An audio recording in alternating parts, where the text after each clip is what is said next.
Special programme. ప్రభుత్వ నిర్ణయాలు కేవలం ఫైళ్లకే పరిమితమైతే అది పాలసీ. అదే నిర్ణయం ఒక సామాన్యుడి కన్నీరు తుడిస్తే అది ప్రగతి. గత 12 ఏళ్ల కాలంలో దేశంలో సరికొత్త విప్లవం వచ్చింది. ఢిల్లీ పీఠంపై ఊపిరి పోసుకున్న పథకాలు పల్లెటూరు గుడిసెల్లో వెలుగులు నింపాయి. కోట్లాది మంది జీవితాలను మార్చిన ఆ మహాయజ్ఞం కథే పాలసీ నుంచి ప్రజల వరకు. మరి మోదీ సర్కార్ నిర్ణయాలతో ఏ వర్గాల జీవితాల్లో వెలుగులు నిండాయి? ఆ స్ఫూర్తిదాయక ప్రయాణాన్ని ఇప్పుడు మనము చూద్దాం.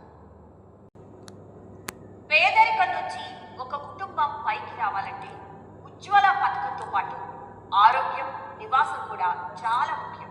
వైద్య ఖర్చుల వల్ల ఏటా ఎన్నో కుటుంబాలు అప్పులపాలవుతున్నాయి. అలాగే సొంతిళ్లు లేక అద్దె ఇళ్లలో మగ్గిపోతున్నాయి, ఆర్థికంగా చితికిపోతున్నాయి. ఈ రెండు ప్రధాన సమస్యలకు పరిష్కారమే ఆయుష్మాన్ భారత్, పిఎం ఆవాస్ యోజన. మరి ఇప్పటిదాకా ఎంతమందికి ఈ వసతులు అందాయి?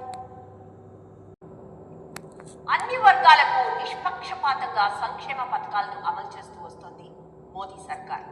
యువత, మహిళల కోసం రుణాలు అందించి స్వయం ఉపాధి సాధించేలా, ఆర్థికంగా నిలదొక్కునేలా అండగా నిలిచింది.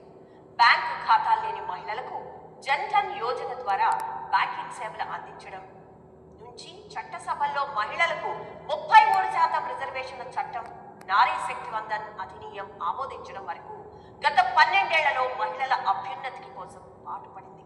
మరి మోదీ సర్కార్ అందించిన ఆ పథకాలేంటో ఇప్పుడు చూద్దాం. గడిచిన 12 ఏళ్లలో మోదీ సర్కార్ దేశానికి ఒక బలమైన పునాదిని నిర్మించింది. ఇప్పుడు ఆ పునాదిపై మరింత మెరుగైన నవభారతాన్ని నిర్మించబోతోంది. ఇది ఇవాల్టి స్పెషల్ ప్రోగ్రామ్.